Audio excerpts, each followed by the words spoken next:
The Senate has passed a short-term funding bill in a 54-46 vote, avoiding a government shutdown. The legislation already passed the House, and it now heads to President Trump's desk. The final vote was at a 51-vote threshold, not 60, so the Democrats who voted to advance the legislation did not have to vote for it this time.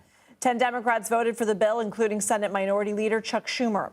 The stopgap measure funds the government until September 30th. It increases defense spending by $6 billion and cuts domestic spending by $13 billion. It also allocates more money for immigration enforcement and veterans health care.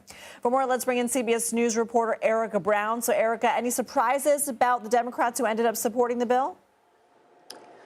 Well, Lindsay, no major surprises here. Senator Jeanne Shaheen of New Hampshire voted to support this bill, along with Senator King of Maine.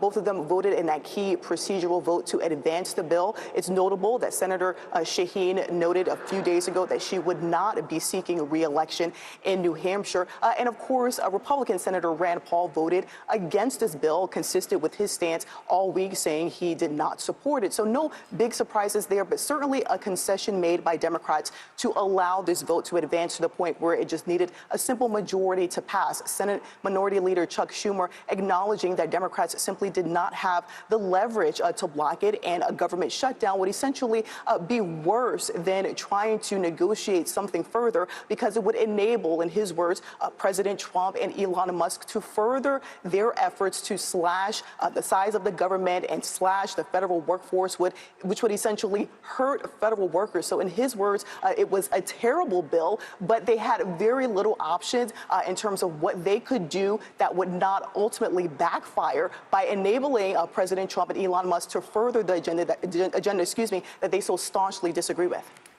And the Democratic Party appears to be split over Senate Minority Leader Chuck Schumer's decision to vote for the measure. What are you hearing?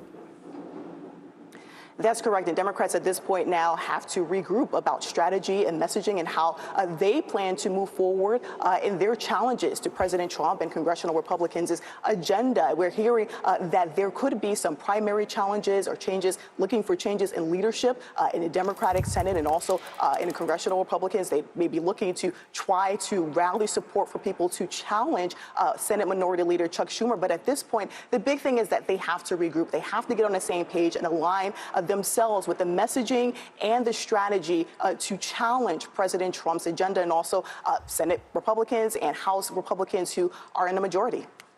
When will the bill be sent to the president's desk? Well, Lindsay, we know that this bill now is headed to President Trump to sign, which he is expected to do. He was asked about the bill just about an hour or so ago as he was headed to Mar-a-Lago, when at that point it had cleared that key procedural vote, and he said that it was very good. He said that he appreciated Senate Minority Leader Chuck Schumer, and that he was impressed that it had made it this far. It was something that he expected, but that bill is on its way to the president, which we do expect him to sign soon. Lindsay. Erica Brown, thank you.